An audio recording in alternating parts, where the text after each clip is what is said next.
a través de la página de la Academia Nacional de Medicina, del Facebook y de YouTube de la Academia Nacional de Medicina. Bienvenidos todos ustedes. Vamos a presentar inicialmente el trabajo de ingreso del doctor Enrique Octavio Graue Hernández, que se refiere a queratoprotesis en pacientes de alto riesgo para trasplante de córnea en México, resultados y complicaciones. Inmediatamente después le vamos a pedir al académico Hugo Quiroz Mercado que nos haga favor de hacer un comentario al trabajo del doctor Graue. Adelante, doctor Graue. ¿Qué tal? Muy buenas tardes a todos. Es verdaderamente un honor estar aquí presentando este trabajo de ingreso de queratoprótesis en pacientes de alto riesgo para trasplante de córnea en México, sus resultados y sus complicaciones. La córnea es el principal componente óptico del ojo y para cumplir su función debe permanecer transparente y por lo tanto avascular y su arquitectura y su forma intacta. A pesar de ser una estructura relativamente pequeña, de más o menos 10 milímetros de diámetro y 500 micras de espesor, su biología es compleja y todavía en muchos aspectos incierta. Se enferma de casi todo: infecciones virales, parasitarias, alteraciones metabólicas o nutricionales, alteraciones genéticas, iatrogenias, alergias e enfermedades inmunológicas. Durante más de 70 años, la solución a los problemas de la córnea ha sido el trasplante de córnea, que en la mayoría de los casos es efectivo, inclusive antes del advenimiento de los inmunosupresores y de la descripción del complejo mayor de histocompatibilidad. En el mejor de los casos, un trasplante de córnea tiene una sobrevida más o menos de 20 años. Esto quiere decir que si un paciente se trasplanta alrededor de los 20 o 30 años, requerirá de al menos 1 o 2 injertos más a lo largo de su vida. Tradicionalmente, o por muchos años, se pensó que este privilegio inmunológico de la córnea que prevenía los rechazos se debía solamente a la vascularidad. Pero la córnea y todos sus componentes activamente están expresando moléculas que inhiben el rechazo. No solamente la córnea, sino también la cámara anterior.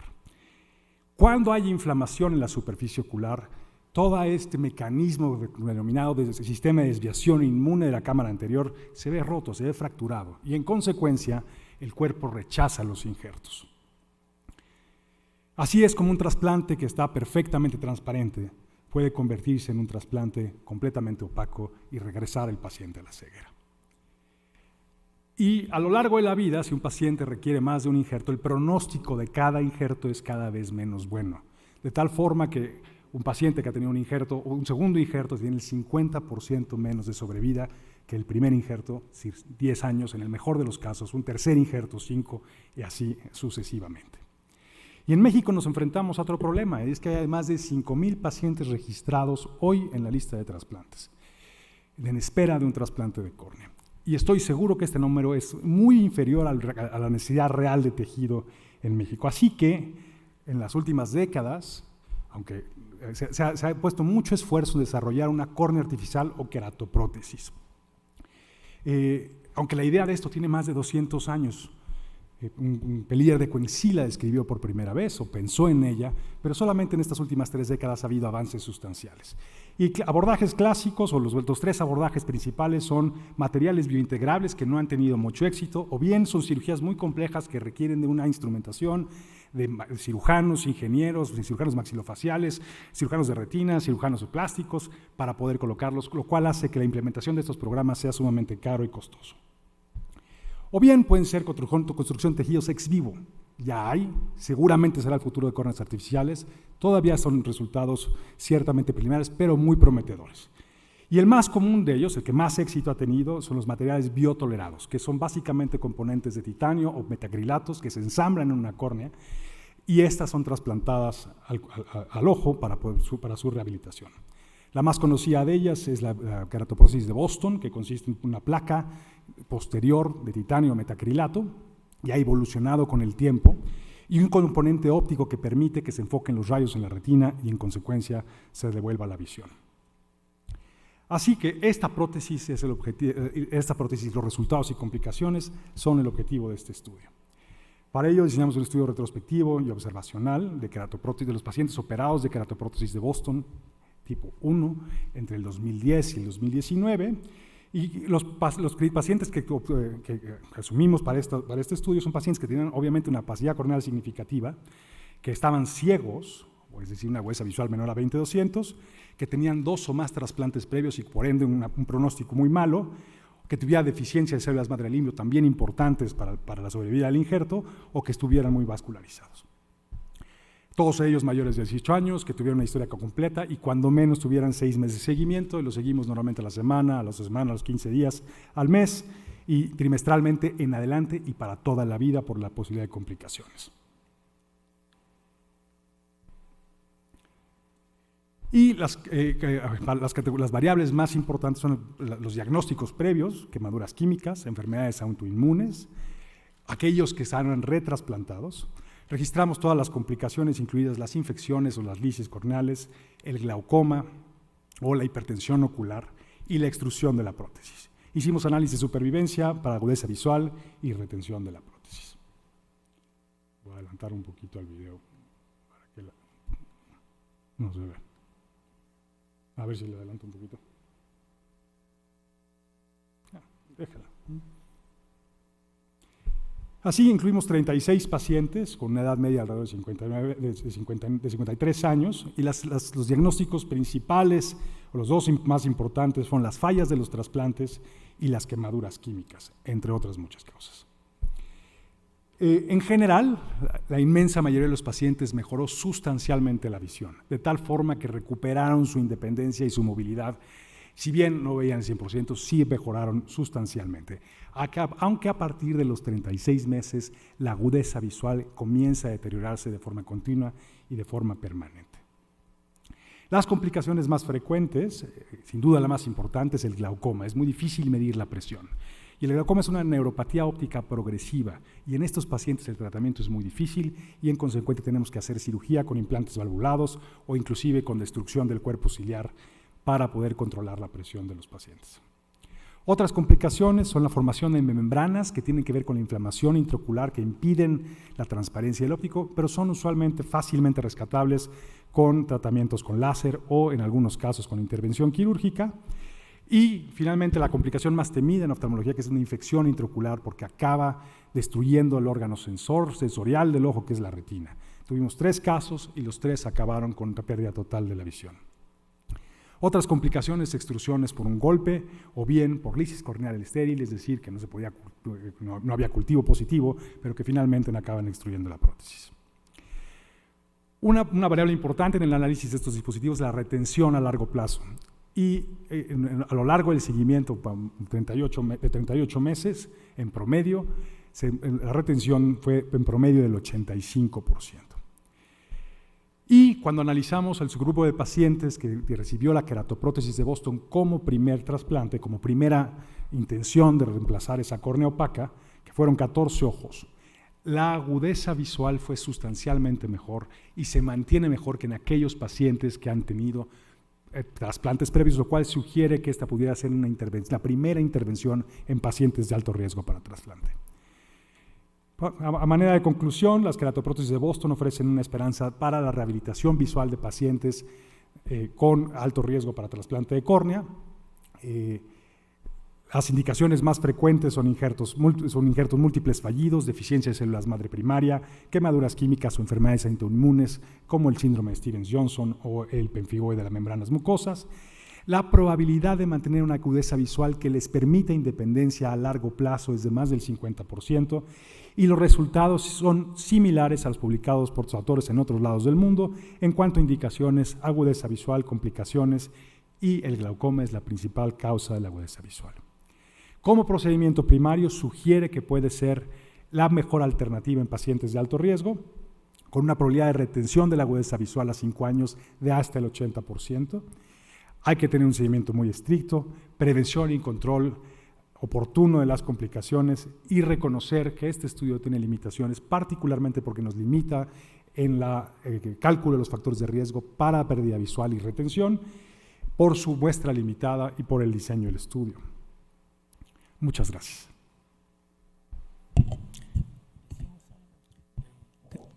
Gracias, doctor Quirós.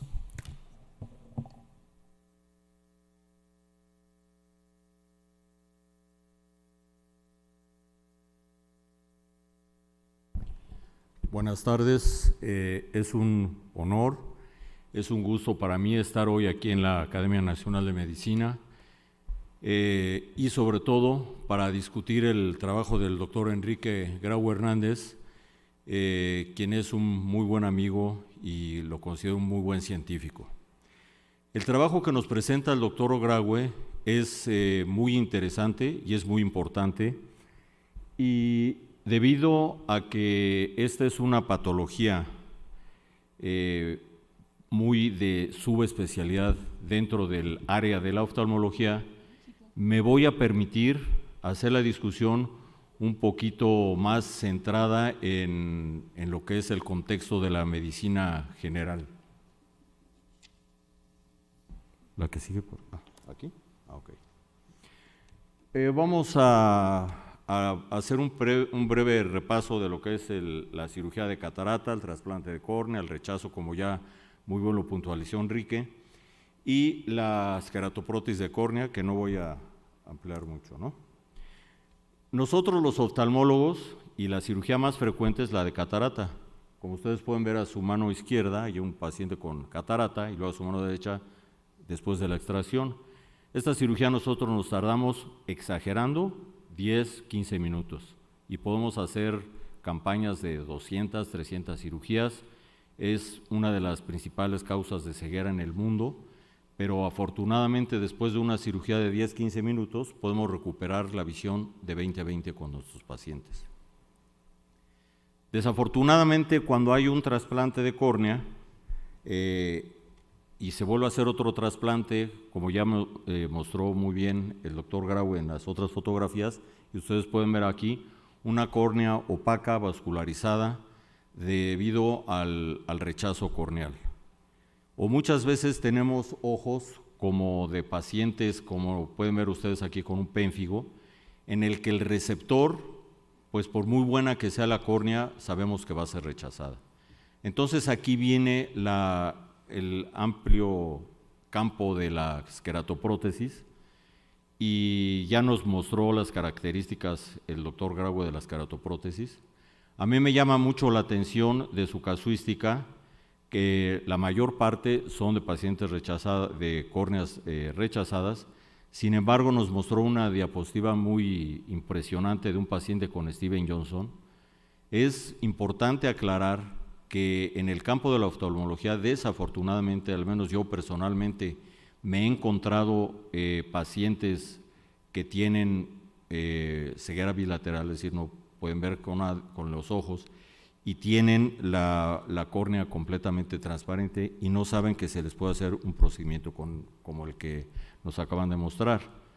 Lo que es muy importante también es ver cómo puede haber un seguimiento hasta 6 años y con una agudeza visual útil. Hay seguimiento de 5, 4 o 3 años. Es una casuística bastante importante la que nos mostraron. Y la mayor parte, de acuerdo a y es congruente con la casuística internacional, que el 86% de los pacientes tuvieron su prótesis durante el tiempo de seguimiento que se marcó en su estudio. Y lo más importante también es que este es un manejo multidisciplinario, es decir, en el hospital donde el doctor Grau está, en el Instituto Conde de la Valenciana, ahí necesitan de personas que están constantemente haciendo ultrasonidos para ver si la parte posterior del ojo está bien, si los procesos ciliares están bien. Necesitan estar haciendo cultivos a veces de tejidos porque se pueden contaminar la queratoprótesis. Necesitan estar dando medicamentos para bajar la presión porque cualquier paciente trasplantado y más con queratoprótesis pueden tener hipertensión ocular.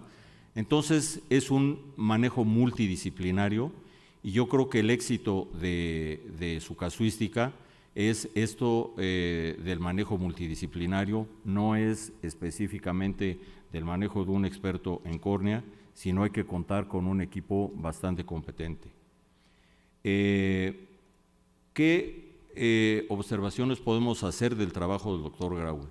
Primero, que él ya nos llevó ahorita a un escalón, a un peldaño más del conocimiento de cómo rehabilitar los pacientes cuando tienen múltiples rechazos de córnea.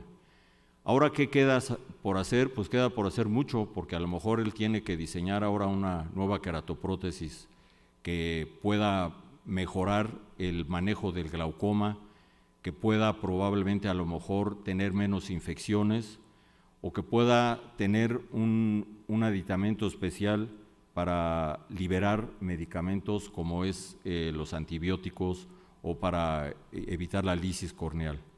Entonces, este trabajo nos sitúa en un nuevo estadio del conocimiento que obviamente nos tiene que llevar a otros peldaños más. ¿Por qué? Porque yo estoy seguro que en 5 o 6 años no se va a estar poniendo exactamente la queratoprótesis que él tiene. A lo mejor se puede y se tienen que diseñar nuevos estudios, nuevas queratoprótesis y nuevas cirugías para estos pacientes. Y hay varias causas de ceguera que en general pueden ser fáciles de resolver, como ya mencioné la catarata, pero otras que inclusive muchas veces no pensamos que se pueda resolver, como es el ejemplo de las queratoprótesis. Y quiero darles las gracias a todos por su presencia y especialmente al doctor por su trabajo.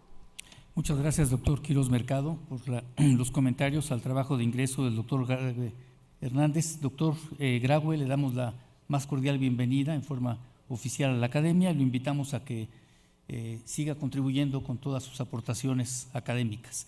Les recordamos que estamos conectados también en las diferentes redes sociales, entre ellos el Zoom, en donde se encuentra también aquí presente varias de las personalidades, algunos expresidentes como el propio doctor Graue, el doctor Arguero se encuentra presente, en fin, varias de las gentes que nos saludan también desde la plataforma del Zoom y del YouTube.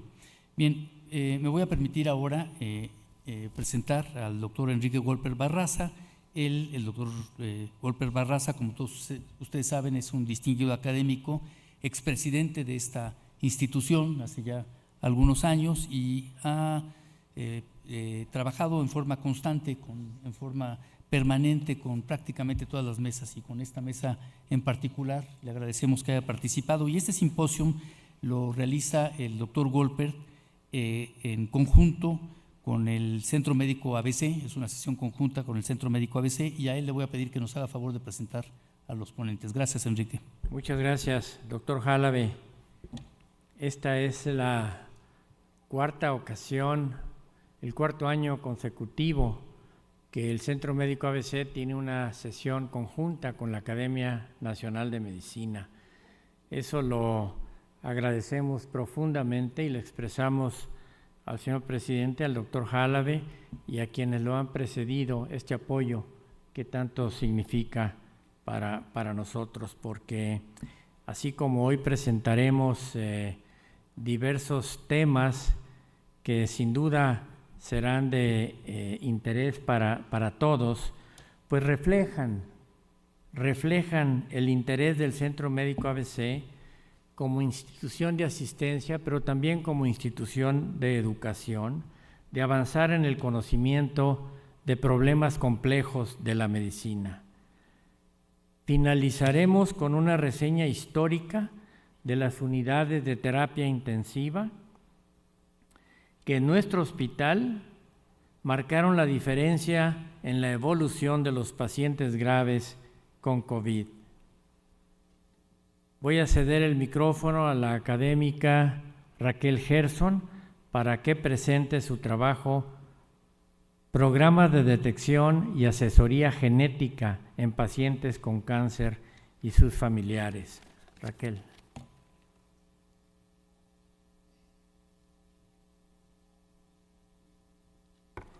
Buenas tardes a todos. Agradezco enormemente al doctor Jalave y a la mesa directiva permitirme presentar el trabajo y sin duda al doctor Golper por haberme invitado.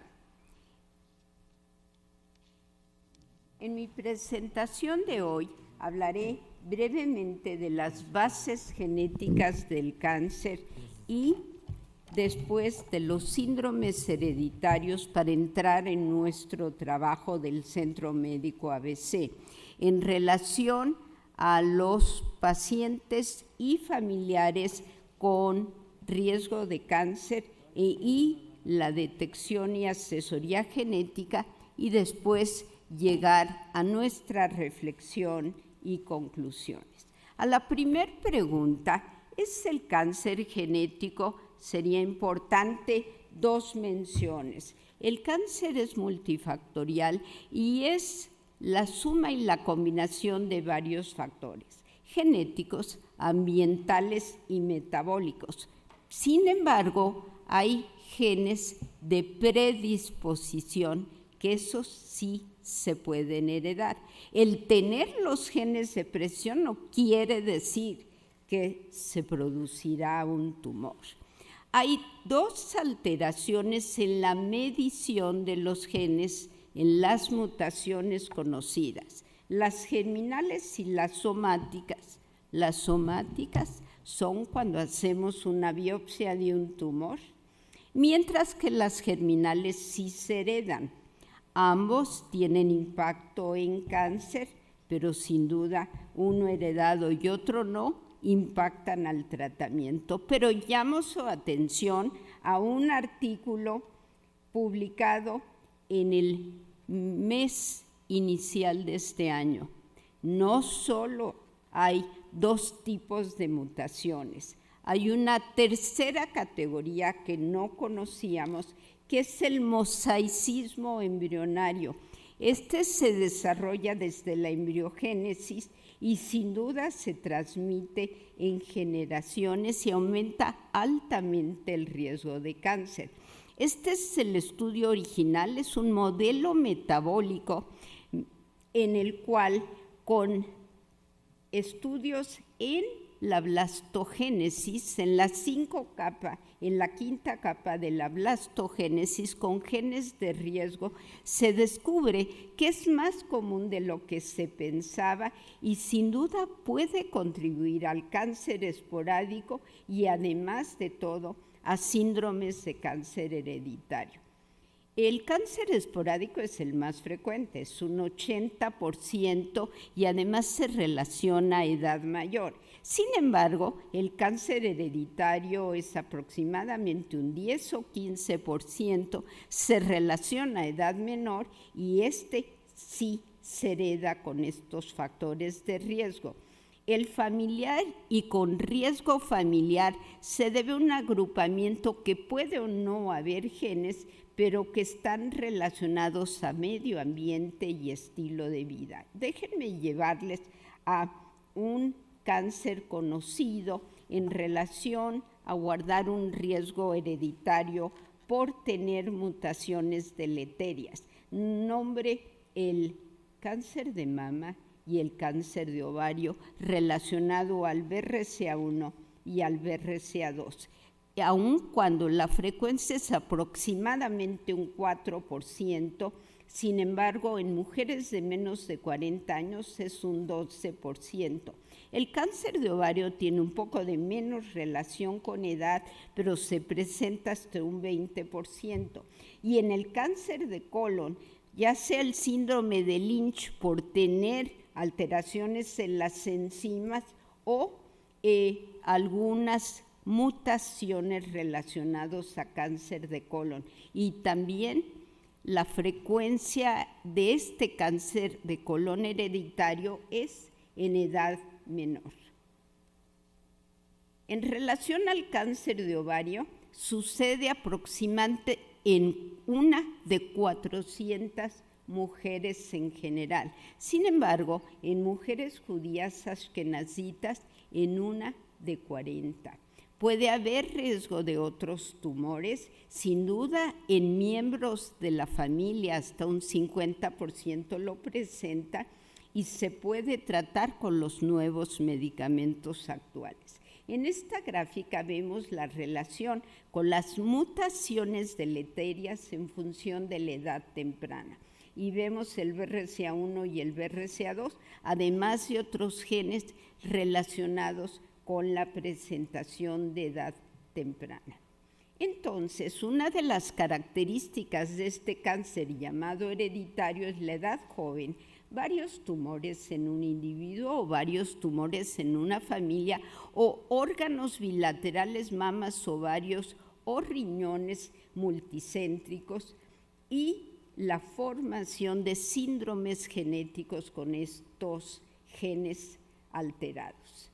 Pero lo importante es que el 90% en la génesis de cáncer tienen que ver los factores ambientales, los carcinógenos, la dieta, los factores hormonales intrínsecos de los tumores y agentes infecciosos, que es más frecuente en nuestro país que en otros países. No olvidamos que los riesgos se combinan con lo genético y el estilo de vida. ¿En dónde se encuentran estos cambios? En la epigenética, localizado en la cromatina, que aumenta sin duda el riesgo de cáncer. Pero para hacer una detección tiene una historia. ¿Por qué detectar el riesgo de cáncer?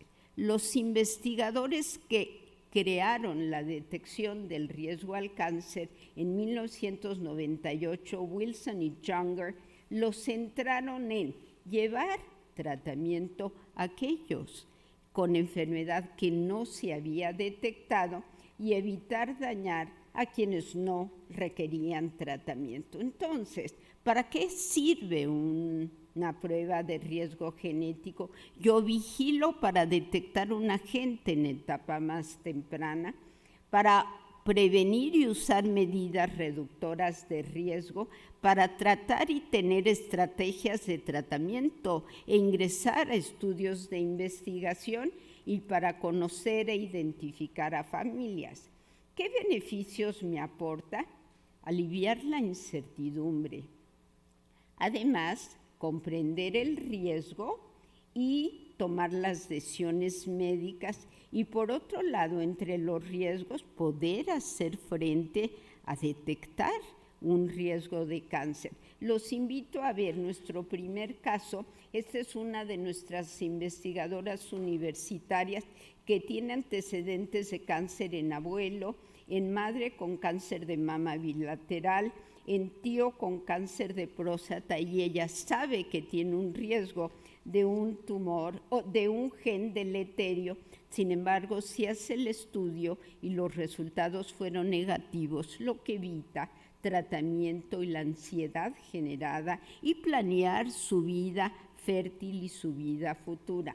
No quiere decir que no lo desarrollará, pero no tiene genes de alto riesgo. Las medidas reductoras de riesgo cuando hay cáncer de mama pueden ser desde la etapa temprana o metastásica, ya sea con prevenciones primarias, con tratamientos médicos o con cirugías reductoras. Y la prevención primaria es importantísima. Una vez que existen esos genes, en mujeres jóvenes hay que informar, hay que concientizar, hay que enseñar cómo revisarlas, hay que revisar y hacer los estudios con las frecuencias diferentes indicadas. Aquí les presento una de las gráficas originales en las que muestra en mujeres con estos genes que el hacer la cirugía bilateral profiláctica produce un gran beneficio en la recurrencia del cáncer de mama. Existen otros genes y en los cuales la cirugía bilateral también ha mostrado beneficio. ¿Pero hay tratamiento médico para prevenir esto? Sí, hay tratamiento médico para facilitar en forma secundaria este riesgo. Y son los inhibidores de PARP que bloquean la reparación del DNA en las células tumorales y conduce a la muerte celular. En el metaanálisis, mujeres que tomen este medicamento reduce la muerte en un 13%, la progresión de la enfermedad en 37% y disminuye el tamaño del tumor en un 70%.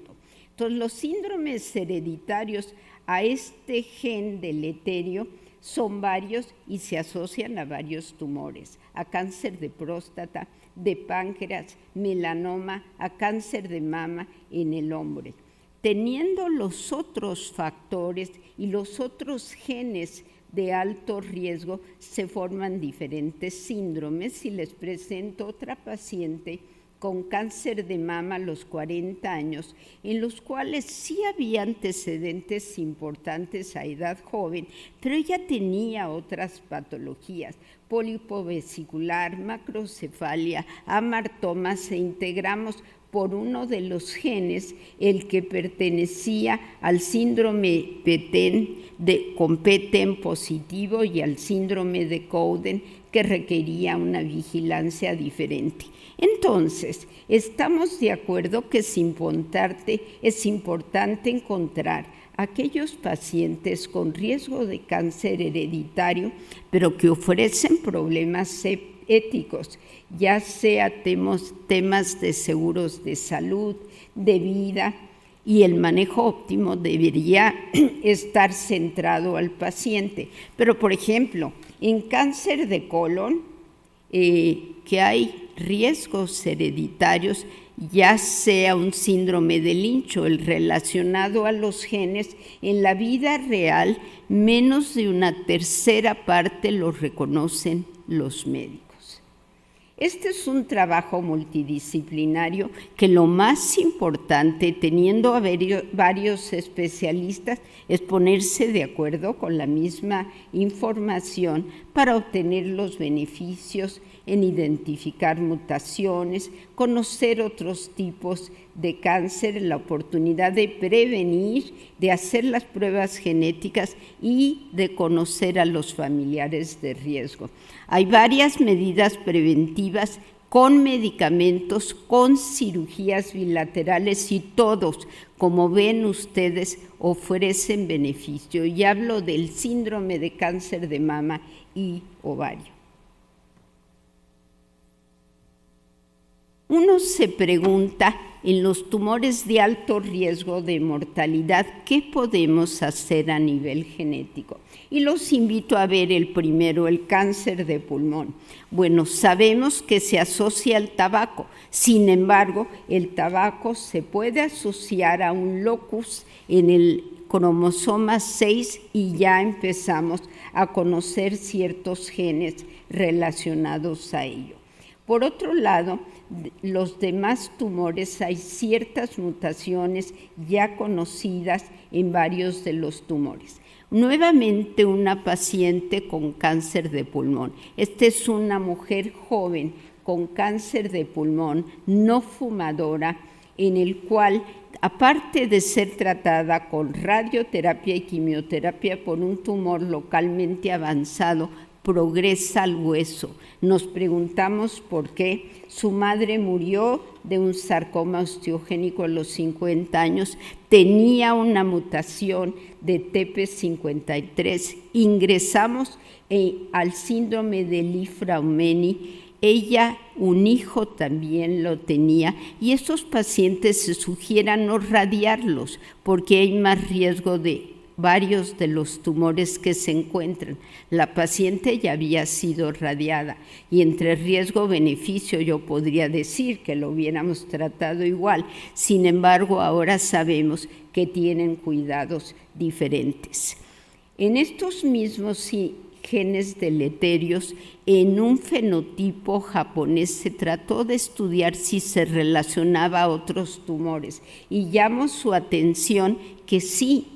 Además de los tumores relacionados a estos genes, también había relación con el cáncer de vías biliares, con el cáncer de esófago y el cáncer gástrico. Por lo tanto, mujeres o personas a los 80, 85 años, ojalá con la sobrevida ahora mayor, puede haber riesgo de todos estos tipos de cáncer. Para nosotros seguir nuestro estudio, tenemos a pacientes en los cuales tenían tumores que probablemente no se relacionaban a los genes, y les presento una maratonista con cáncer de vejiga en el cual no respondía a la quimioterapia. Hicimos secuenciación y sorpresa, uno de los primeros casos relacionados nuevamente al BRCA1, y la paciente está siendo tratado con un tratamiento genético y ella va bien y está en estudio.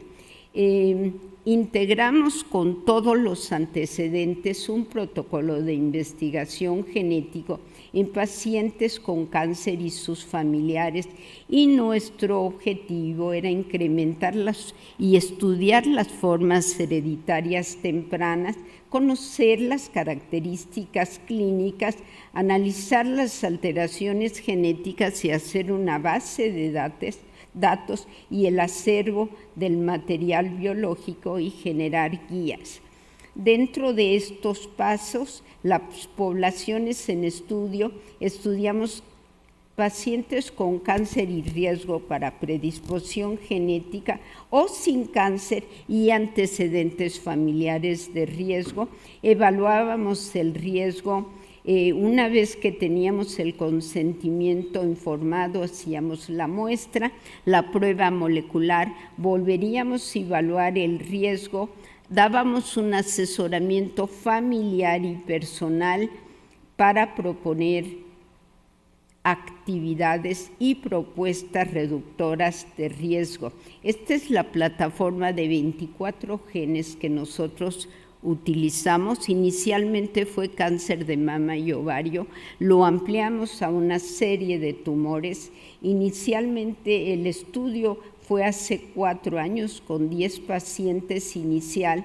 Encontramos a 20 pacientes positivos. Ahora tenemos más de 100 pacientes estudiados los familiares de riesgo y los riesgos personales. Dentro de todo puedo mencionar las pruebas que hemos encontrado positivas y las pruebas que no han resultado positivas y algunos genes que todavía están en identificación. ¿Qué implica el tratamiento en este momento de detenernos a ello?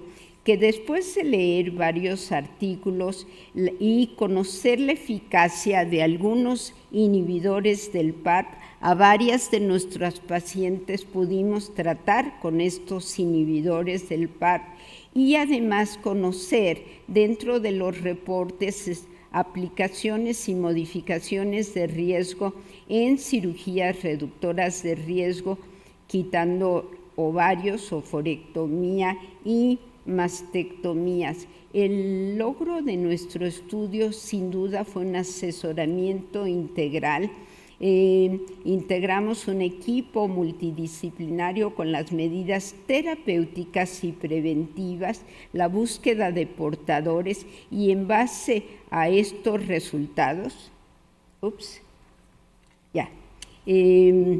síndromes de predisposición al cáncer hereditario y al beneficio del abordaje multidisciplinario. Integramos un grupo de psicooncología para estos pacientes y además las pruebas genéticas desde nuestra consulta, identificar a los pacientes de riesgo hasta llegar al asesoramiento y poder entrar a las pruebas. Les presento a 3 pacientes en los cuales son mujeres jóvenes con síndrome de cáncer de mama y ovario, en los cuales en la primera encontramos un gen relacionado al BRCA1, la segunda paciente con cáncer de ovario, también con un gen relacionado, y la tercera, una mujer joven con cáncer de mama, en el cual se asoció al embarazo y encontramos después de una recurrencia genética, una mutación de significado incierto. Nuestro estudio creció y aquí les presento a un paciente hipertenso en el cual tenía hipertensión arterial importante y fue un paciente que una vez que fue estudiado encontramos que tenía tumor adrenal y tumores adrenales y que el paciente tenía un síndrome relacionado a la hipertensión. Aquí vemos sus glándulas adrenales después de haber tenido cirugía y además de todo tenía tumores en relación tiroidea bilateral. Entonces, este paciente fue detectado con un síndrome conocido de multiadenopatía, adenopatía múltiple, tuvo una asesoría genética, él y su familia, es un síndrome autosómico dominante y el paciente está siendo vigilado por nosotros. Aquí lo importante es la comunicación familiar. Aquí vemos la importancia del conocimiento de la comunicación familiar en todos estos estudios genéticos que hemos llevado a cabo en nuestro grupo y las reflexiones que suceden en este caso en relación a la predisposición genética y que nos ha dado resultados es el abordaje en la etapa temprana produce mejores resultados. Indicamos estudios en una edad más joven. Tenemos un acompañamiento psicogenético y herramientas para prevención. Todo esto nos ha ayudado a refinar nuestro próximo estudio. Tengo agradecimiento sin duda especial a todos los investigadores, a los residentes que nos acompañaron, a los estudiantes de posgrado y a todas las instituciones que han participado con nosotros, al Instituto de Biomédicas, al Instituto de Cancerología y a todos los departamentos de nuestra institución. Termino para hacerlos meditar con una frase en la cual Charles Darwin decía: eliminar un error es mejor que establecer una nueva verdad. Gracias. Muchas gracias, doctora Gerson. Enseguida le pediré al doctor Roberto de Leo, quien es el director del Centro Neurológico en el Centro Médico ABC, que presentes el trabajo Tumores del Sistema Nervioso Central y su perfil molecular en el tratamiento y pronóstico. Adelante, Roberto. Muchas gracias. Buenas tardes. Agradezco profundamente el honor que se me concede de estar presente el día de hoy con todos ustedes. Es un honor y un privilegio.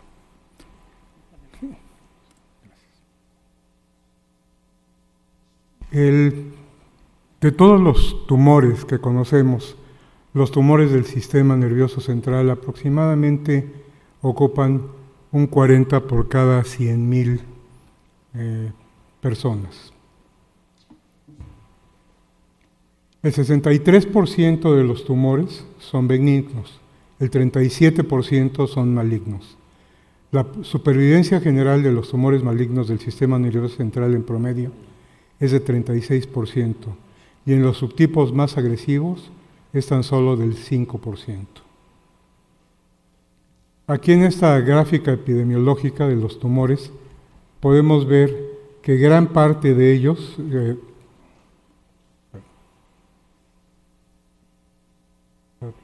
pasando solo.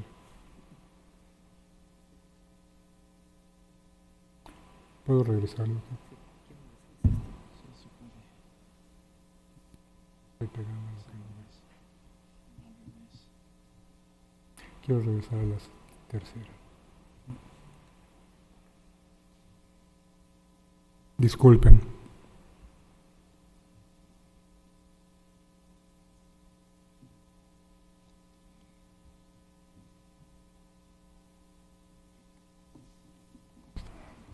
Gracias. En esta gráfica podemos ver que la mayor parte de los tumores pertenece a los meningiomas, que son tumores por lo general son benignos, tumores de hipófisis y otro tipo de tumores. Sin embargo, un porcentaje muy grande de los tumores malignos lo ocupan los gliomas, sobre todo los anaplásicos, y el glioblastoma multiforme con un 17%. El diagnóstico definitivo, una vez obtenida la muestra del procedimiento, es histológico, por inmunohistoquímica, molecular y genético. Me voy a dar un balazo en el pie, pero a lo largo de toda la historia hemos visto que la cirugía para los tumores malignos no es la respuesta.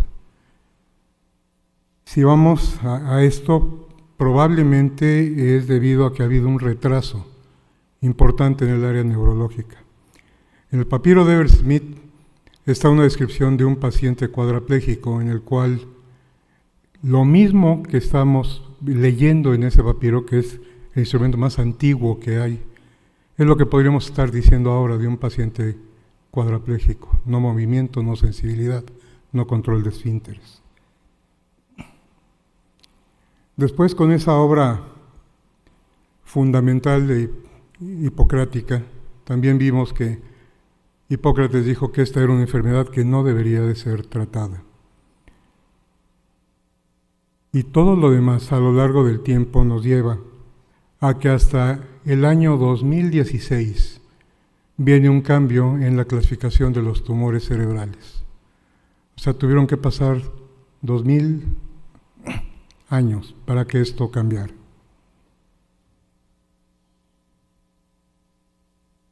Histológicamente, los tumores cerebrales se clasifican según su aspecto histopatológico, que se basa en la caracterización de los tipos de células constituyentes y los patrones de crecimiento.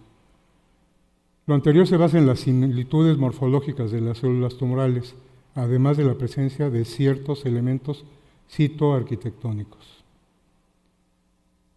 ¿El tratamiento es curativo o es paliativo? Hasta el momento, como estábamos diciendo, ni lo uno ni lo otro.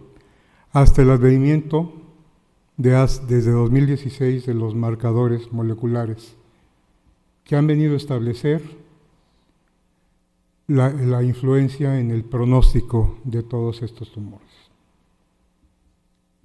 ¿Qué son los marcadores moleculares? Corresponden a cualquier gen cuya expresión permite un efecto cuantificable o observable, características fenotípicas que además pueden detectarse fácilmente.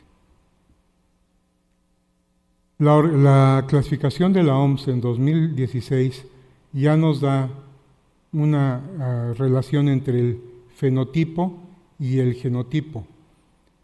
Y en los gliomas difusos en adultos tienen un mayor valor pronóstico para la supervivencia global que la clasificación y la gradación histológica.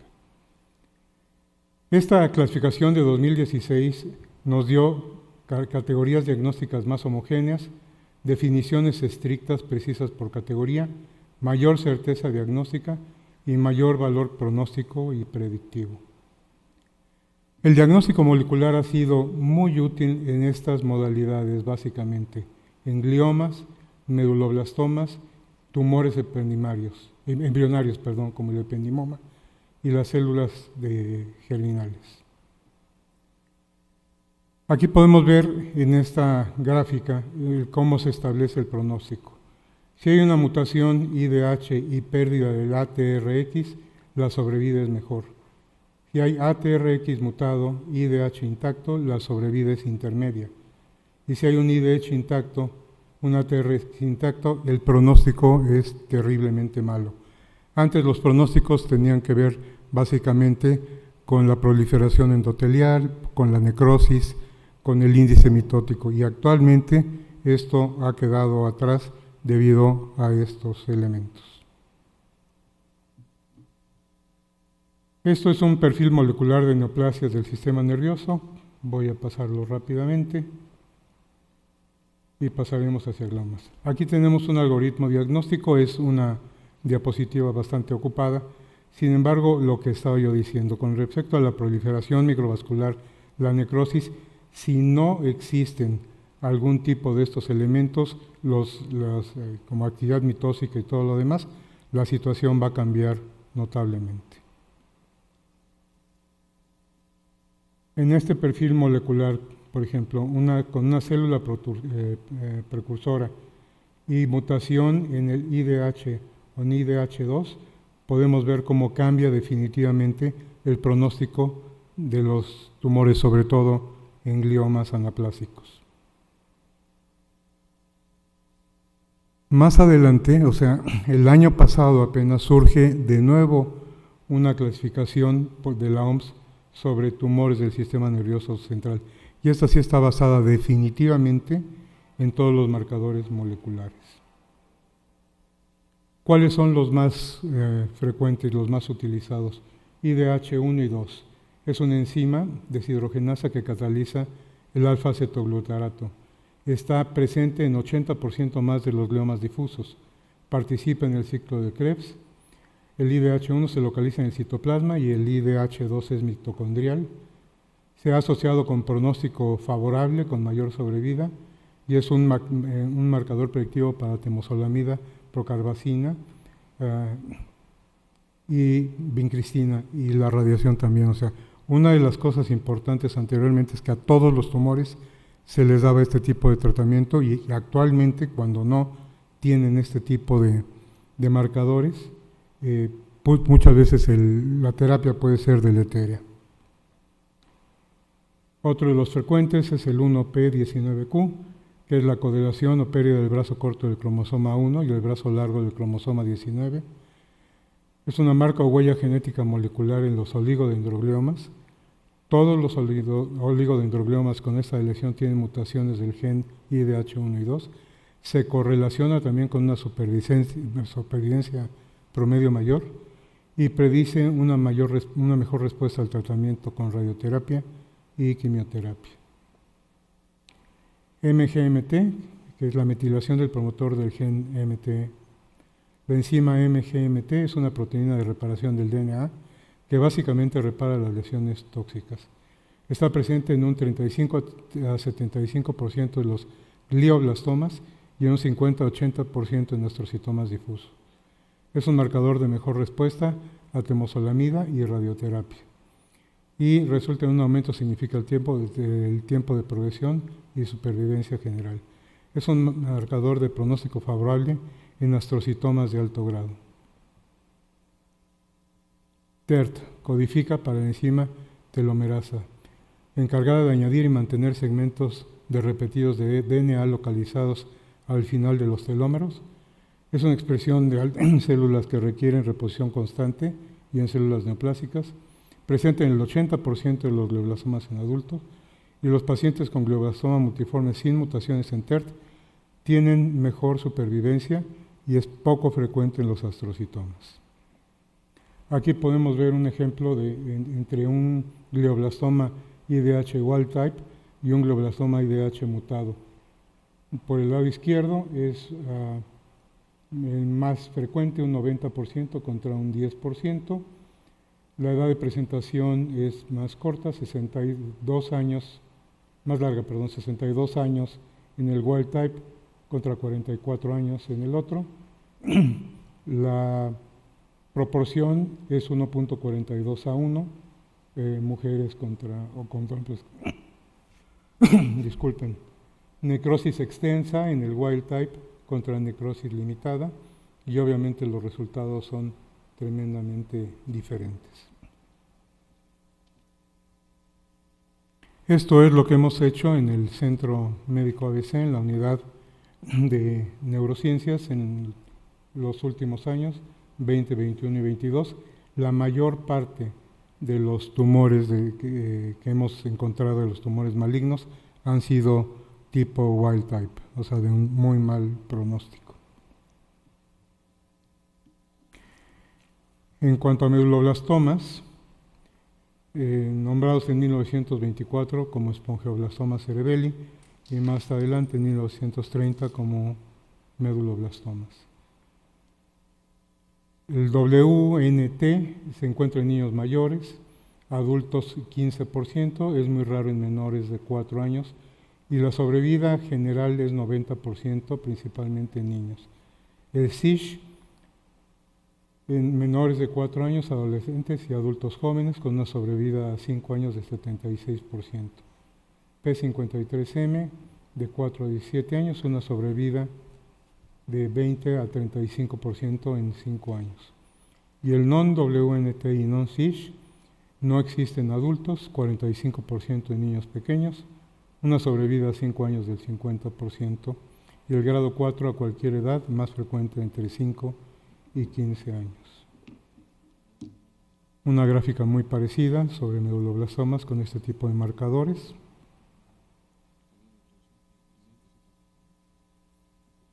Y lo mismo aquí, con las alteraciones y las copias cromosómicas que estamos viendo.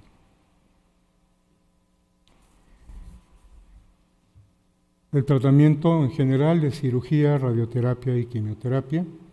Y aquí era una de las cosas que estaba yo diciendo inicialmente.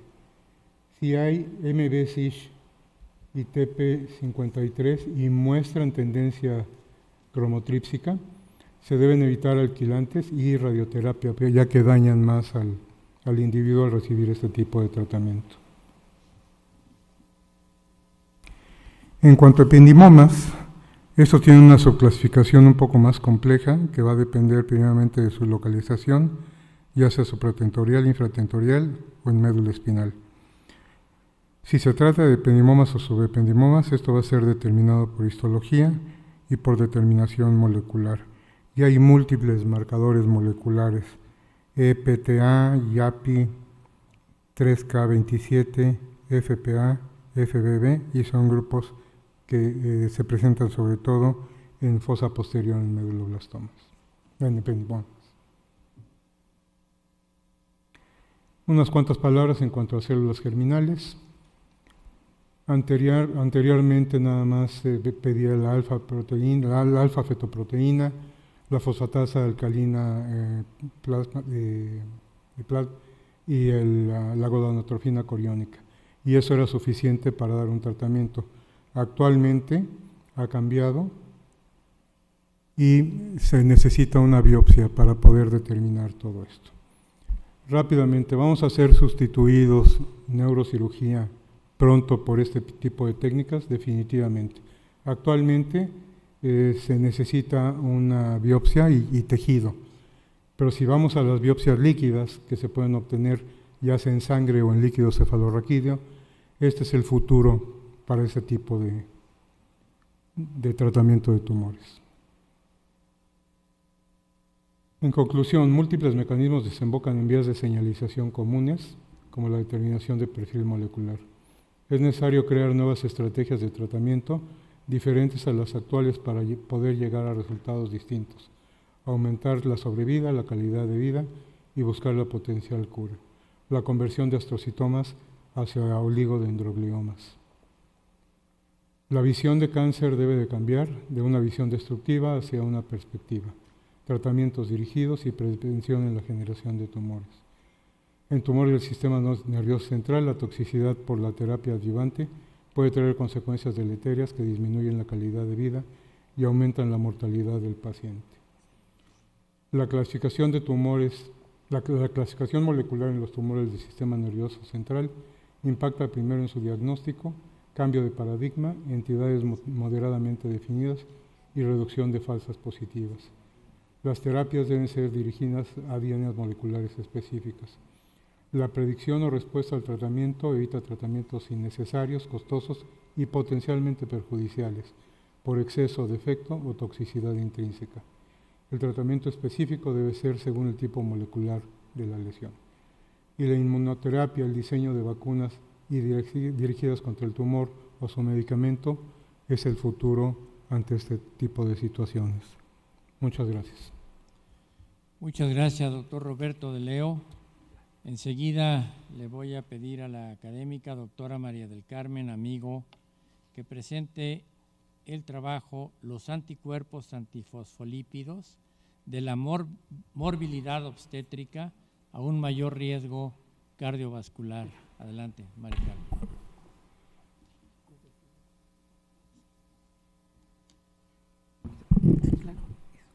Gracias. Muchas gracias, doctor Volpert. Doctor Halave, buenas tardes a todos. Me da un gusto inmenso poder estar aquí, cara a cara, después de tanto tiempo. Agradezco la invitación y voy a presentar algo que a mí me parece de lo más interesante e importante. En relación a los anticuerpos antifosfolípidos, voy a hablar de la morbilidad obstétrica a un mayor riesgo cardiovascular y van a ver la relación que tiene esto. Los criterios de clasificación del síndrome de anticuerpos antifosfolípidos, que voy a referirme a él como el SAF, porque es muy largo, si no. Estos criterios actuales son los que ustedes ven aquí. Tenemos los criterios clínicos, que solo consideran a la trombosis y a la morbilidad obstétrica, que me voy a detener un poquito más, y a la presencia de anticuerpos antifosfolípidos, que en estos criterios son 3, el anticoagulante lúpico, los anticuerpos anticardiolipina y los anticuerpos anti-beta 2 glicoproteína 1. Dentro de la morbilidad obstétrica, los criterios son 3. Puede haber 3 o más abortos espontáneos antes de la semana 10 de gestación, habiendo excluido cualquier otra anormalidad. O puede haber 1, por lo menos, o más muertes inexplicadas de un feto normal más allá de la semana 10, también con morfología fetal normal, o bien el tercer criterio puede ser no se requiere la muerte del producto, pero puede nacer prematuro antes de la semana 34 de la gestación, y esto debido a cualquier síndrome de insuficiencia placentaria, sea preeclampsia o cualquiera de los otros de los que voy a hablar más adelante. Entonces, las complicaciones del embarazo en el SAF son múltiples. Son esta pérdida que les comento del embarazo, que puede ser a cualquier etapa del embarazo, la preeclampsia, la insuficiencia placentaria, el síndrome de HELP, que sería la más grave de estas condiciones, o bien la trombosis materna. Estos son de manera esquemática los criterios que ahorita estamos usando y son solamente entonces lo que les dije, la trombosis que puede ocurrir en cualquier área de la circulación, arterial, venosa, de pequeño vaso, grande, etcétera, lo obstétrico que vimos y la presencia de anticuerpos. Pero esto se queda realmente muy corto porque hay muchas manifestaciones que no están incluidas en los criterios y que son sumamente prevalentes e importantes. ¿Y cuáles son estas? En primer lugar, la valvulopatía cardíaca. Y fíjense que hace 24 años presenté mi trabajo de ingreso a esta academia, justamente con un trabajo sobre la valvulopatía del síndrome antifosfolípido. La livedo reticularis, la nefropatía, que también nuestro grupo fue quien la describió, no se había descrito en los informes originales, la trombocitopenia y manifestaciones neurológicas muy importantes. Y otro tipo de anticuerpos que no me voy a detener ahora porque son un poco más complicados. Entonces, de esto como lo estamos viendo aquí esquemáticamente, yo diría que tenemos que pasar a esto. Los criterios tienen que ampliarse a todo lo que les he comentado. Y ahorita vamos a hablar de un poquito de los criterios. Entonces, volviendo a la parte obstétrica, el SAF da una alta morbilidad obstétrica, pero es una causa tratable de pérdida de embarazo recurrente, eso es importante.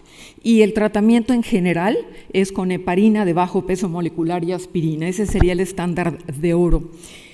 Pero fíjense, de todas maneras, a ver, sin tratamiento estas mujeres pierden 80% de sus embarazos.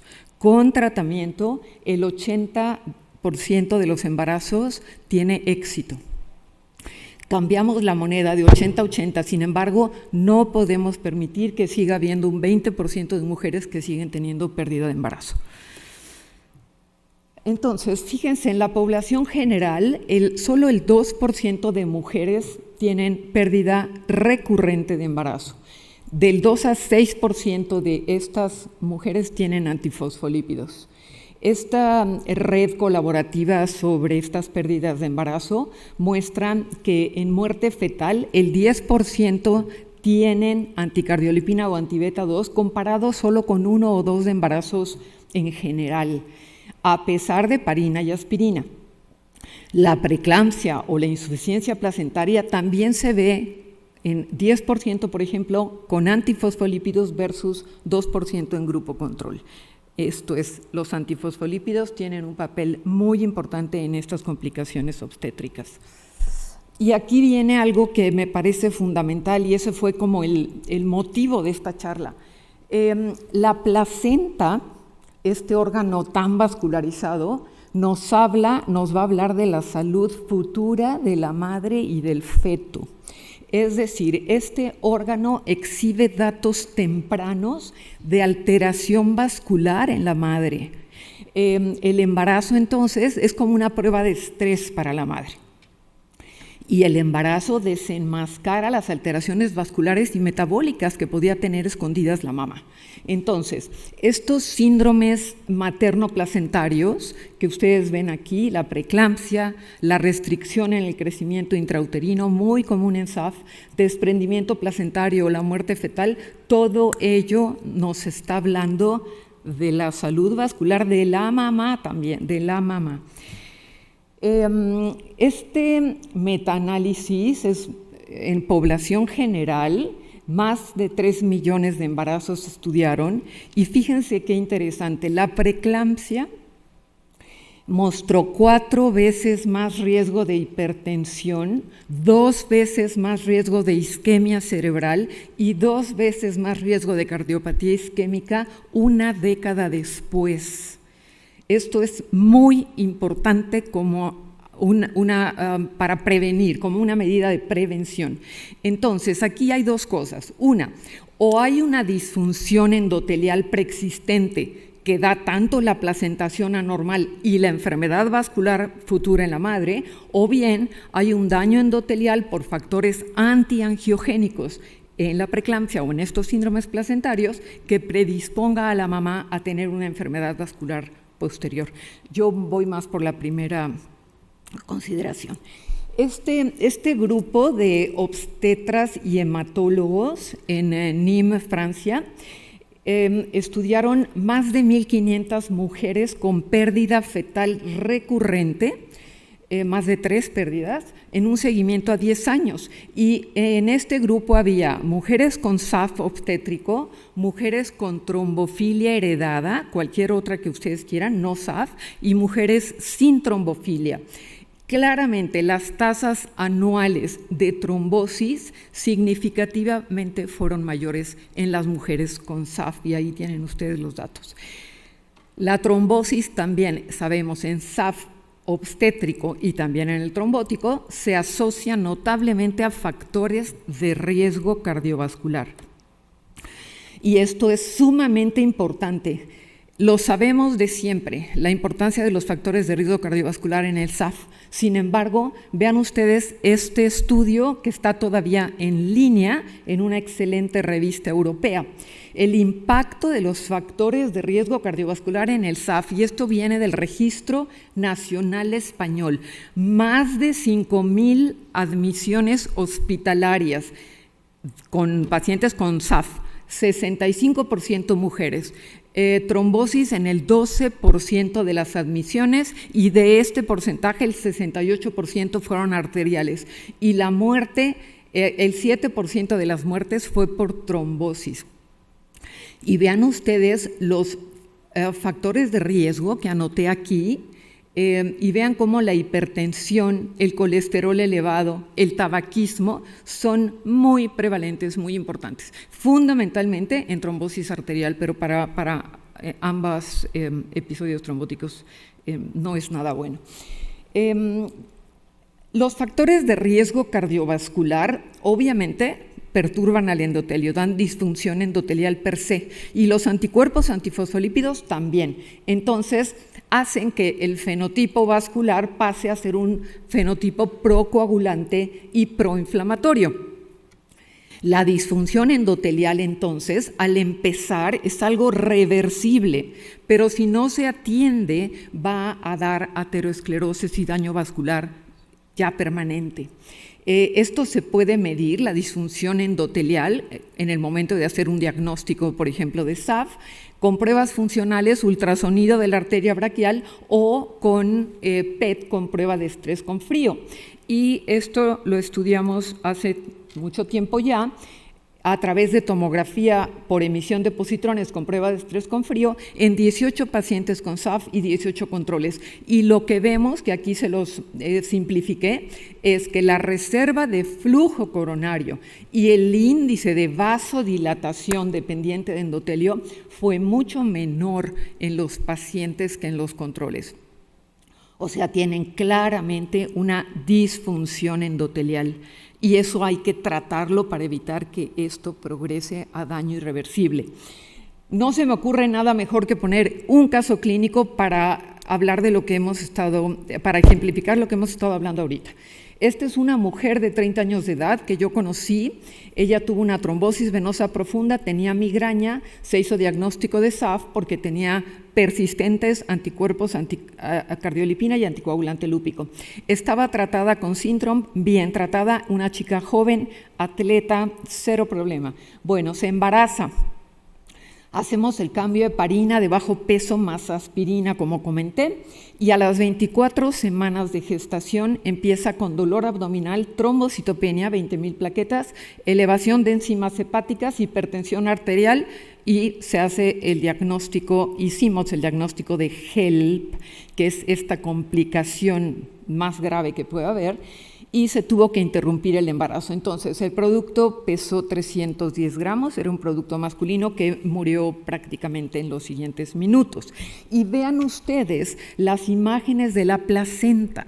Estas zonas tan necróticas, vean las áreas, las trombosis, los vasos de paredes tan gruesas, tan dilatadas.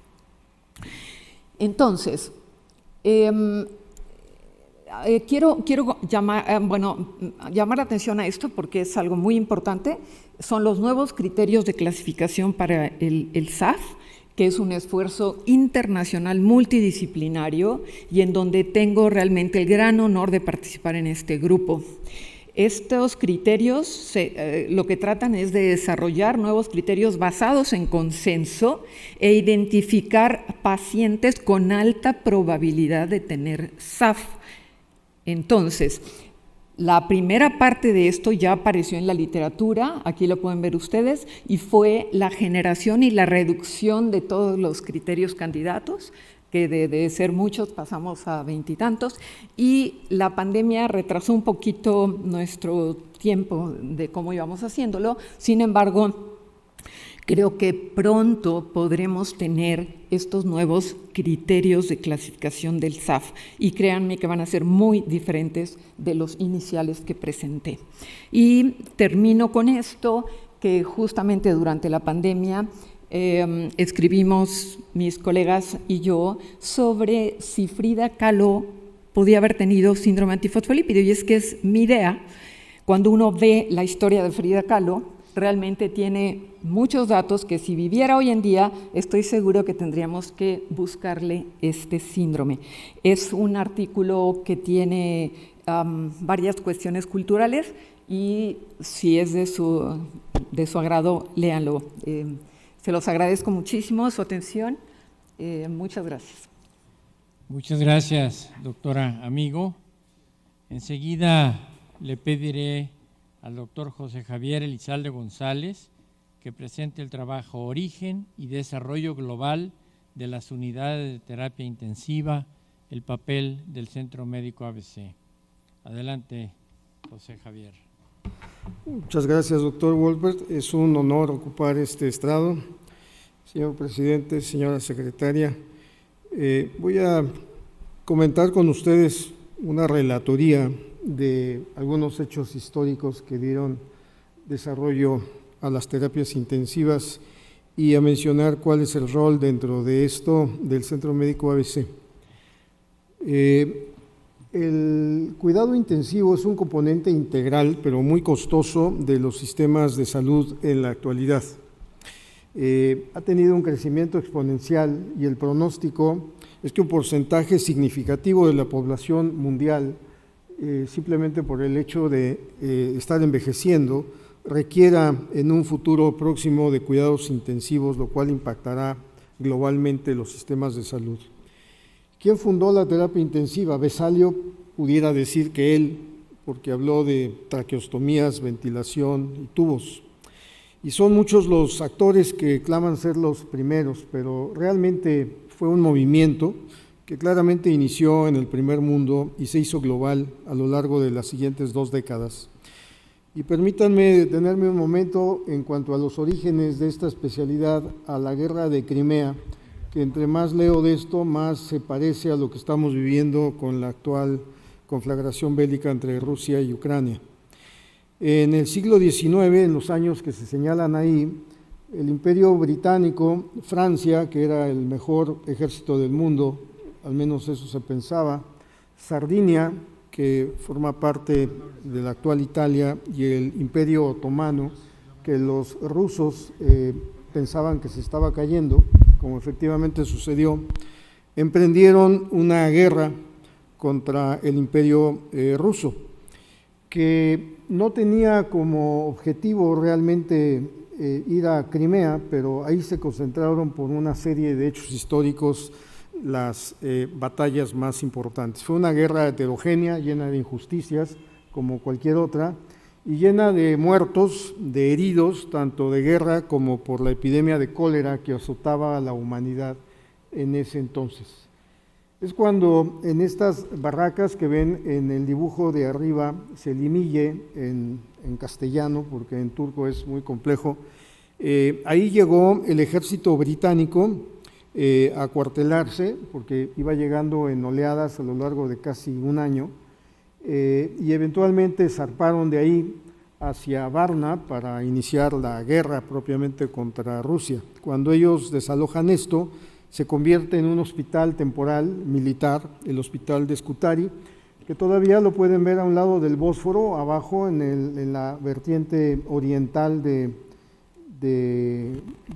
la capital de Turquía en la actualidad. Este hospital es muy importante porque precisamente llega ahí quien creo que debe recibir los honores de haber fundado las bases de los cuidados intensivos, y me refiero a Florence Nightingale, la fundadora de la profesión de la enfermería.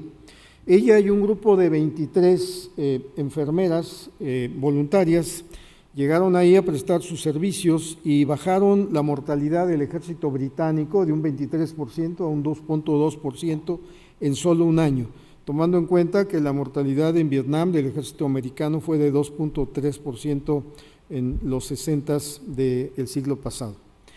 Muchas son las aportaciones de esta mujer. Inventó el triage, el concepto de pabellón con camas de 30 enfermos, concentrar a los graves en un sitio, colocarlos cerca de una central donde estuvieran ellas, darles cuidado continuo, que incluía la noche, lo cual era atípico en ese tiempo, y hacer rondas, como actualmente se hace en los hospitales. Fundó las bases de los comités de epidemiología y infecciones al llevar estadísticas en la práctica clínica que existen hasta ahora en distintos museos, con disciplina profesional, calidez, destacando los aspectos de nutrición, sanidad y ventilación.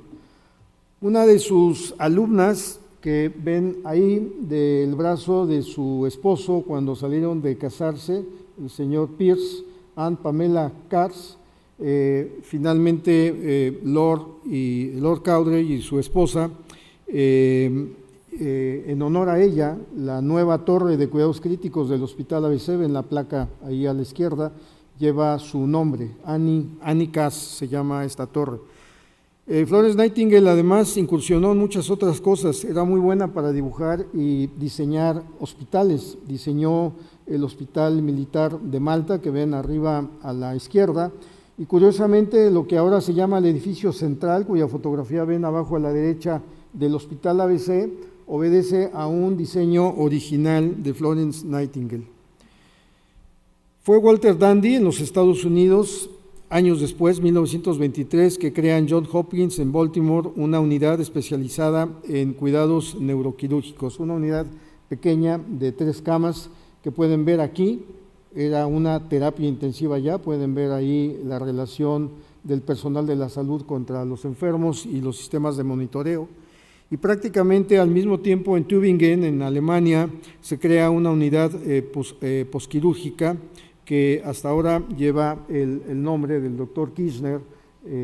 Y otro punto de inflexión, es la epidemia que azota a la humanidad, sobre todo en la década de los 50, muy importante, por lo cual muchos consideran al doctor Jørn Ibsen, danés, como el padre de la terapia intensiva, y probablemente lo sea. Él estudió en su país de origen y se hizo lo que equivale actualmente a un posgrado en los mejores lugares de los Estados Unidos, en donde tuvo acceso a conocimientos de ventilación artificial, presión positiva e intubación, que no eran estándar fuera de ese pequeño núcleo en la Unión Americana. Por lo tanto, se piensa que en el 52 nace la ventilación mecánica, y vean a manera de ejemplo solamente en este hospital Blegdam 2.700 admisiones con poliomielitis. Esta es la primera paciente tratada por Ibsen, esta chica Bibi Ebert, y vean cómo está siendo ventilada manualmente a través de una cánula de traqueostomía, y uno si revisa el expediente de este caso, ve términos como atelectasias, fracción inspirada de oxígeno, ansiedad, taquipnea, agravamiento, hipoxemia, hipercapnia, ventilación controlada, contraespontánea. Era un expediente de cuidados intensivos ya.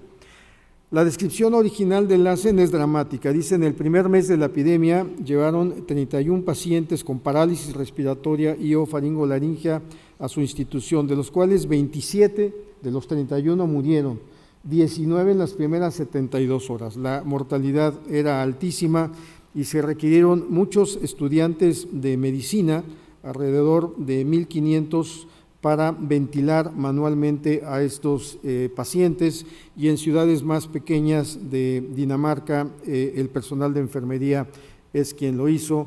Por lo tanto, se piensa y se considera que en el mes de diciembre, justo en diciembre del 53, los cimientos de la especialidad de terapia intensiva estaban bien puestos en el mundo. Es en ese año precisamente cuando se funda en el Hospital ABC en la Ciudad de México la unidad de polio, dirigida por la señora Tom Park, donde se trataron 40 casos de polio aguda con 7 defunciones, uno de los primeros ejemplos de una terapia intensiva, o lo que es una terapia intensiva ya en territorio mexicano.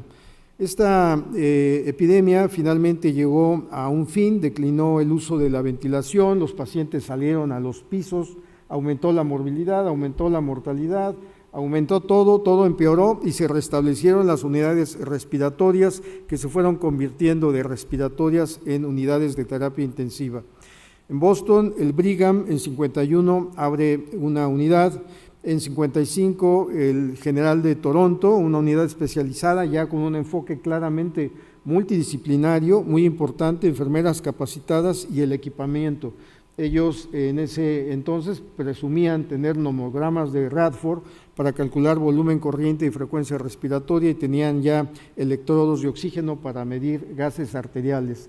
Porque hay que recordar que antes del 50 era muy difícil reconocer la insuficiencia respiratoria, dado que era complejo medir los gases arteriales y difícil controlar la oxigenoterapia. Y no es hasta que esto aparece y se hace clínicamente disponible que se dispara la ventilación mecánica. El maestro Alejandro de Ávila abre al principio de los 60 un servicio de inhaloterapia perfectamente bien constituido, como él lo había presenciado en el Mass General en Boston, en el tercer piso del hoy edificio central del Hospital ABC. Charlie Bryan en Canadá, defendiendo su disertación de PhD y hablando sobre la distribución de la relación BQ bajo fuerzas gravitacionales, sugiere por primera vez el uso de presión positiva continua, PIP, como medio para optimizar la distribución del volumen pulmonar regional. Sin embargo, esto fue rechazado por el más grande de los fisiólogos respiratorios de esa época, el franco-americano André Cornard, cuya foto ven arriba a la izquierda, porque, como es correcto, puede bajar el gasto cardíaco. Y no es hasta el 67 que el grupo de Denver, con la descripción original del distrés respiratorio, rescata estos conocimientos en beneficio de mucha gente. En el 58, Johns Hopkins abre un centro multidisciplinario de intensivos, y esto se casa con el surgimiento en el mundo de la cirugía cardíaca. En México hay que recordar que en 1956 se hace la primera cirugía de corazón abierto en el Instituto Nacional de Cardiología Ignacio Chávez. Y en este momento hay un empuje muy grande en la medicina en general. Todo mejora, uso más inteligente de la sangre y sus derivados, mejor indicación para el uso de antibióticos, manejo metabólico, conducta quirúrgica más agresiva, optimización de apoyo cardíaco y ventilatorio y avances farmacológicos. Y esto coincide con la presentación ante la Royal Thoracic Society en el 61 de Julian Desmond de cuál es el concepto de una unidad coronaria, cuál es el ABC de la reanimación y cómo puede impactarse el pronóstico de pacientes con cardiopatía isquémica, siendo la primera unidad en el mundo, la primera unidad coronaria registrada en el mundo, en Escocia, en el 64.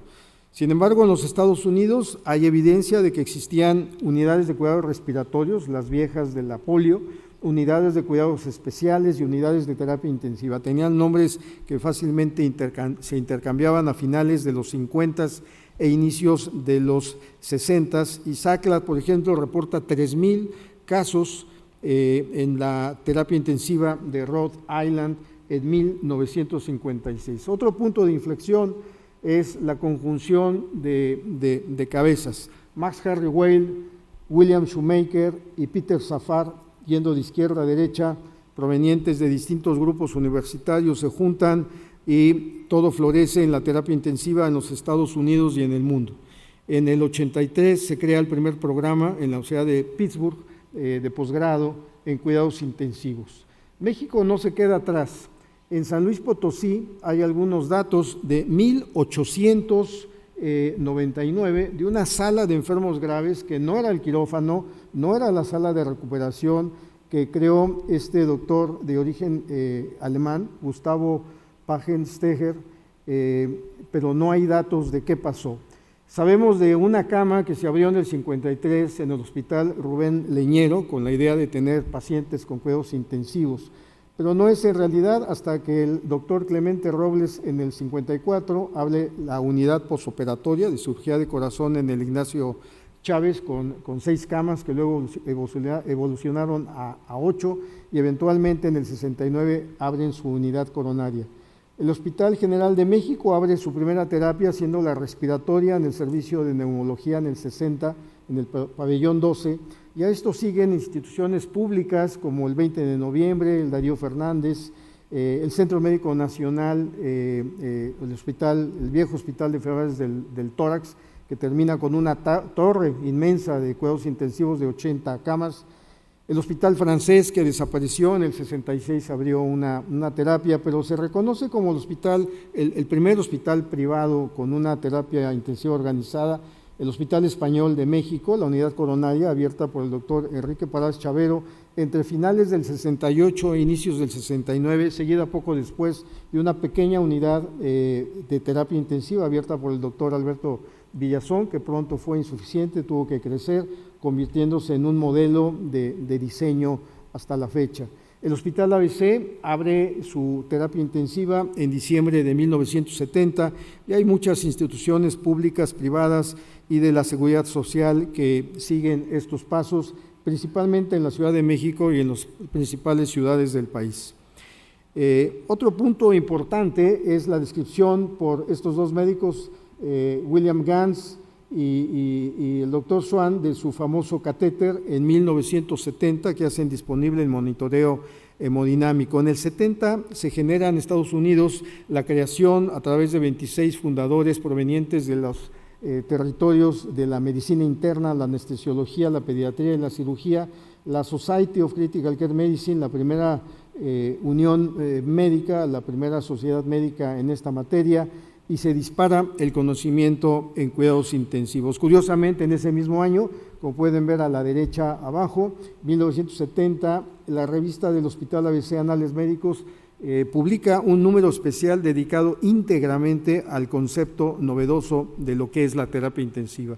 Existen ya muchas publicaciones en la materia. En el 84 se crean las clínicas en cuidados intensivos y el 24 de octubre del 73, 28 médicos mexicanos fundan la AMTI, Asociación Mexicana de Medicina Crítica y Terapia Intensiva, hoy Colegio Mexicano de Medicina Crítica, con congresos nacionales, actividades de educación médica continua, su revista que lleva ya 47 años de publicación. Muchas son las aportaciones en este tiempo de la terapia intensiva del Hospital ABC, hoy División de Medicina Crítica. Es una de las primeras 3 sedes en el país universitarias reconocidas por la Facultad de Medicina de nuestra universidad en 1976, con retroactividad para los residentes que habían iniciado en el 74. Ha generado 175 especialistas en medicina crítica y más de 2,000 enfermeras especialistas en esta área, y creó la alta especialidad en conjunto con la UNAM en ventilación mecánica para egresados de anestesiología, de neumología o de cuidados intensivos. Ha irrumpido a través de muchas generaciones con investigación original que permitieron, por ejemplo, el primer artículo mexicano peer review de presión positiva aspiratoria final en 1974, distintas formas de monitoreo y distintas formas que pueden ver ahí con las fechas de ventilación mecánica no convencional.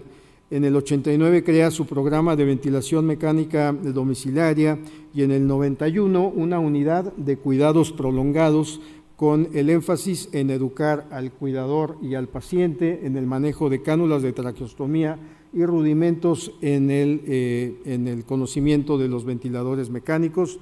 Todo esto siguiendo el ejemplo y la memoria de su fundador, nuestro querido maestro, el doctor Mario Shapiro Rabinovitz. Termino concluyendo con ustedes que el médico especialista en medicina crítica es un superespecialista multidisciplinario que hace suya tecnología compleja, mucha información que debe integrarse rápidamente a la fisiopatología complicada, y es heredero de una gran historia y tradición médica de la cual México y el ABC es partícipe. Por su atención, muchas gracias. Muchas gracias, doctor Elizalde. Señor presidente, con esto concluimos la presentación del simposio Temas Selectos de la Medicina del Siglo XXI en el Centro Médico ABC. Agradezco de nuevo la oportunidad que nos dan de tener esta reunión conjunta. Bueno, pues muchas gracias, creo que fue una tarde muy espléndida. Tenemos unos cuantos minutos, si alguien quisiera hacer algunas preguntas. Después de esto, le voy a dar la palabra a nuestra secretaria, la doctora Mayela, para que nos haga favor de dar algún informe en relación al comité de admisión.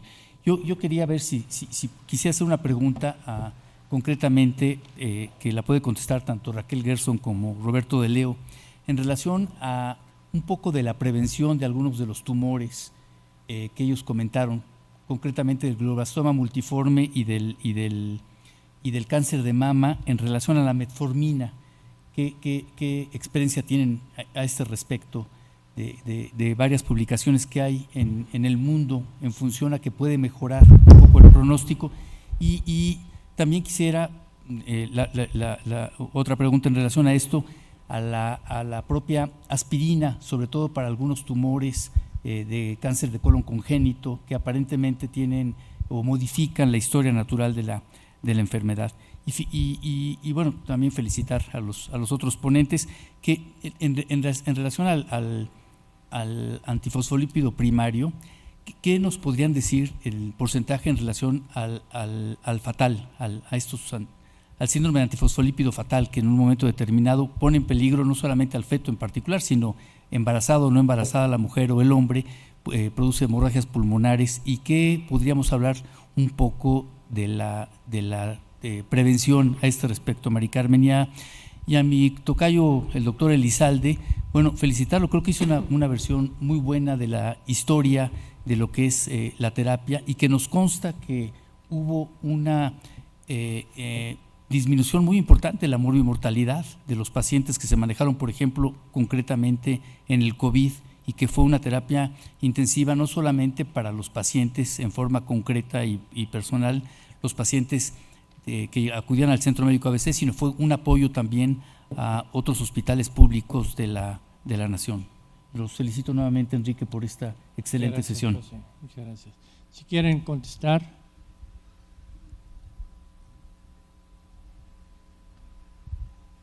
O sea, ¿tú quieres contestar algo? Ladies first. Primero las damas. Gracias. Ante todo, doctor Jalave, gracias. Empezando por la pregunta de la metformina, hay varios estudios en relación a estudios fase 1 de la prevención con metformina, pero en relación a particularidades, en caso, por ejemplo, del Ifraumeni, en el que hay el TP53 y hay estudio fase 1, todavía no con resultados, pero sí por el uso de la metformina. Esos tienen riesgo de varios tumores y además de hacer tumores con varias modalidades, radioterapia, medios de contraste, etcétera. Y sí hay estudios con la metformina y grupos que trabajan con ello. Hay otros grupos con la metformina, por ejemplo, en cáncer de ovario. Sin embargo, hay detrás de ello teoría y hay detrás de ello biología. Así es que sí, con el TP53 hay varios estudios de metformina. Y había otra pregunta adicional que habías hecho en relación al cáncer de colon y a la aspirina, ¿es así? Igual, en cáncer de colon y aspirina hay muchos estudios en etapas muy tempranas en las campañas preventivas, inhibidores de COX-2 y aspirina a largo plazo con resultados a largo plazo en menor formación de tumores, ya sea en la poliposis o cuando existen mutaciones en cáncer de colon. Creo que la clave en cáncer de colon es hacer estudios todavía más tempranas, además de la prevención. En pacientes con mutaciones, las detecciones son mínimo 10 años antes. Entonces, además de la prevención, creo que la detección temprano, pero estudios de aspirina, sí, efectivos en etapas muy tempranas, ya sea con los dos síndromes, poliposis colónica o la relacionada a no poliposis colónica con varias mutaciones, la administración de aspirina en etapas tempranas ya con demostraciones y seguimientos de cambios histológicos, sí. Roberto de Leo, ¿quieres comentar algo más o antes de pasarle a la doctora Amigo? Sí, lo mismo. No olvidemos que las moléculas son proteínas y que hay RNA, DNA, bueno, no son proteínas, pero pueden producir proteínas y obviamente no hay ninguna razón para la cual no puede existir una vacuna que trate este tipo de tumores. Vuelvo a repetir lo mismo, la cirugía no es la respuesta y aquí tengo colegas extraordinarios en neurología que no me van a dejar mentir. Obviamente dentro de esto hay algo más avanzado que es, por ejemplo, Alzheimer, que Alzheimer está muchísimo más avanzado y es muy probable que en unos años tengamos una vacuna contra proteína tau y todo lo demás. Entonces, es el futuro, no tengo ninguna duda. Mari Carmen, ¿quieres contestar la pregunta que hizo el doctor Jalave? En relación al síndrome de anticuerpos catastrófico, que es como se le conoce, digamos, por suerte ocurre solamente en el 1% de todos los casos de antifosfolípido porque es sumamente grave. Y la diferencia con el otro es que esta es una microangiopatía trombótica generalizada, que en cuestión de una semana se afectan más de 3 órganos o sistemas y realmente es algo sumamente grave que tiene una mortalidad del 40-50% con el tratamiento, que el tratamiento incluye desde luego bolos de metilprednisolona, plasmaferesis, gamma globulina y recientemente se ha utilizado eculizumab porque hay una gran participación del complemento. Sin embargo, el eculizumab es una droga sumamente cara. Bueno, los factores de riesgo para que esto ocurra tienen que ver con una suspensión de la anticoagulación en pacientes que ya tenían el síndrome, por ejemplo. Puede ocurrir con hormonales, anticonceptivos, puede ocurrir con el mismo embarazo y algo muy importante con infecciones. las infecciones pueden ser el disparador, de tal manera que para prevenir lo más que podamos, se tienen que atender las infecciones en pacientes con SAFA, con lupus, lo más pronto posible, obviamente no los hormonales, o sea, tener como mucho cuidado en todos estos factores para tratar de prevenir, pero sí es una cosa sumamente grave. Y hemos tenido la ocasión de ver pacientes con este síndrome en el ABC, yo diría alrededor de 10 pacientes, que son muchos considerando que es un síndrome poco frecuente. Gracias. Los nuevos criterios de diagnóstico, ¿en qué van a beneficiar a los pacientes y a los familiares de los pacientes? Son criterios de clasificación, que no de diagnóstico, porque tanto el ACR como el EULAR ya no van a apoyar ningún criterio de diagnóstico como tal. Entonces, el beneficio es que hoy en día un paciente que tenga una lesión valvular, valvulopatía, y que haya hecho, por ejemplo, una isquemia cerebral, y que tiene anticuerpos antifosfolípidos, y por eso es esto, no tiene el diagnóstico de SAF, porque no está dentro de lo considerado la valvulopatía. Cuando ya ocurre aquí digamos, la isquemia franca, sí, pero la valvulopatía sola no, la livedo reticularis, que es un dato de mucho daño arteriolar y que nos debe así abrir los ojos a que pueda ocurrir algo arterial, es otra cosa muy importante. Entonces, beneficia porque estos otros que ahorita no se consideran criterio, sí marcan pacientes que tienen este síndrome y que pueden ser atendidos antes de que ocurra una complicación mayor. Muchas felicidades por el simposio. Aprovechando que tiene el micrófono, doctora, y ahorita reflexionando un poco, la doctora Gerson la semana pasada me hizo una pregunta sobre los nuevos fármacos y sus implicaciones. Y quiero saber un poco de su experiencia acerca de estos fármacos nuevos para otras enfermedades que pueden provocar lo que se está proponiendo como endoteliopatías adquiridas, y mencionó usted el daño endotelial como un predisponente. Hablo en particular de fingolimod, un fármaco que usamos mucho para esclerosis múltiple y modifica la estructura del SP1 que está expresado en endotelio. Entonces, eso en sujetos que están predispuestos genéticamente para enfermedades autoinmunes, ¿dónde va a quedar esta parte? Creo que parcialmente lo contestó en los criterios de clasificación para SAF, pero en estos sujetos que están predispuestos pueden tener unas manifestaciones neurológicas que son un poco más aparatosas de lo que habitualmente vemos. ¿Cuál sería su perspectiva en esto? Bueno, la verdad es que no tengo experiencia con estos medicamentos que comenta, pero sí puedo decir que ciertamente hay algunos medicamentos, como por ejemplo, vamos a poner sirolimus, tacrolimus, que se han utilizado, que pueden también dar daño endotelial, y entonces a su vez no nos van a ayudar en gente que está predispuesta genéticamente. Entonces, no tengo la respuesta a esto, pero ciertamente los pacientes con enfermedades autoinmunes sí tenemos que ser como muy cuidadosos.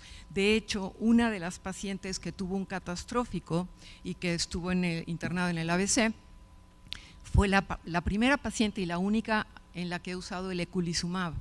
Y sabe que conseguimos con el seguro que se lo cubrieran. No le fue nada bien y terminó muriéndose, no sé, a las 2 semanas. De tal manera, no todos los fármacos, aunque sean de la última generación, pueden servir en estos casos. Es complejo. No, gracias. Pues estamos sobre el tiempo. Yo le agradezco a todos los ponentes, le damos la más cordial bienvenida al doctor Graue por su trabajo de ingreso y esperemos continúe académicamente, a los ponentes de esta sesión también. Y antes de darle la palabra a nuestra secretaria, los invito para que el próximo miércoles nos acompañen tanto en forma presencial como los que no pudieran acudir por Zoom, para que escuchen la sesión conjunta con la Fundación Mexicana para la Salud Hepática, El hígado en la vejez, que coordinará la académica Concepción Gutiérrez Ruiz. Y también tendremos el trabajo de ingreso del doctor Ulises Macías Rodríguez. Doctora Mayela, creo que va a dar una información importante. Muchas gracias, señor presidente. Con su permiso voy a dar lectura al dictamen de la Asamblea del 2022. Se reunió en tiempo y forma el comité de admisión con 15 integrantes, que incluían al doctor José Jálave, presidente, y al doctor Germán Fajardo, vicepresidente. Con base al artículo 11, se informa el día de hoy a la comunidad científica que han sido aceptados como académicos numerarios en el siguiente departamento: de Biología Médica, María de los Ángeles Araceli Díaz Ruiz, en el área de Farmacología; Augusto Rojas Martínez, área de Genética. Para el departamento de Cirugía, el doctor Alejandro Navas Pérez, de Oftalmología; doctor Rafael Medrano Guzmán, Oncología. En el departamento de Medicina, José Gerardo González González, área de Endocrinología; María de Fátima Higuera de la Tijera, Gastroenterología; José María Remestroche, Gastroenterología; Jorge Salas Hernández, Neumología; Juan Carlos Vázquez García, Neumología; Rodolfo Solís Vivanco, Neurofisiología Clínica; Juan Manuel Márquez Romero, Neurología; Luis Manuel Amezcua Guerra, Reumatología; César Francisco Pacheco Tena, Reumatología. Y en el Departamento de Salud Pública y Sociología Médica, la doctora Marta María Telles Rojo Solís, del área de Salud Pública. Asimismo, fue aceptado el doctor José Vicente Tuels Hernández como académico correspondiente. Muchas gracias. Gracias. Con esto levantamos la sesión. Les deseamos muy buenas tardes y nos vemos el próximo miércoles a las 17 horas en punto. Muchas gracias.